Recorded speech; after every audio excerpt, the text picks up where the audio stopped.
Мектеп – баланың жарқын болашағын қалайтын орта. Нөмірі 126 мамандандырылған лицей Алматы қаласындағы үздік зияткерлік әлеуеті жоғары, элиталық ортаны қалыптастыратын білім беру мекемесінің бірі. 2014 жылдан бері мамандандырылған лицей статусын алғалы, лицей дарынды балалардың білім алуына қажетті жағдай жасаған. Бұл лицейде арнайы жабдықталған пән кабинеттері мен материалдық техникалық базаны толықтырылуының нәтижесінде заманауи білім алу мүмкіндігін аласыз. Физика, математика, информатика, ағылшын тілі пәндері екі топқа бөліп оқытады. Бұндайда білім сапасының арттары анық. Жаратылыстану бағытындағы мектеп екеніне қарамастан, түрлі спорттық үйірмелер, шахмат, домбыра, би, ән айту, тағы да басқа музыкалық аспаптарды игеру мүмкіндігі бар. Оқу процесіне қойылатын талапты жүзеге асыратын мұғалім.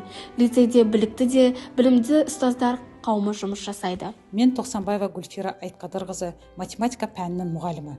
Жыл сайын Дарын Республикалық ғылыми-практикалық орталығының ұйымдастыруымен өтетін олимпиадалардан, ғылыми жобалардан қала, республика деңгейінде 100-ге жуық оқушы 1-ші, 2-ші, 3-ші дәрежелі орындарға ие болады. Олимпиадалық резервтер терең білімге қол жеткізеді. Лицейде математика және физика пәндері бойынша олимпиадалық резерв жұмыс жасайды. Соның нәтижесінде оқушымыз Шарханов Жан халықаралық Жәутіков олимпиадасының математика пәнінен 2 дүркін чемпионы атанды. Мен Алимбай Рустам, республика олимпиаданың жүлдегерімін. Біздің лицей оқушылардың өзін тануына, жан-жақты дамуына, өз қабілетін шыңдауға, өз алдына мақсат қоя отырып, өз мамандығын таңдауда таптырмас қолайлы білім ордасы деп білемін. Мен 5-ші сыныптан бері оқимын.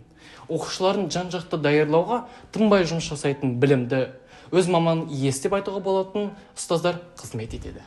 Ерекше білім көрсеткіші, мол жетістігі, инновациялық білім беру бағытымен толыққан нөмірі 126 мамандандырылған лицей Дарын командасының мүшесі деп айтуға толық мүмкіндігі бар.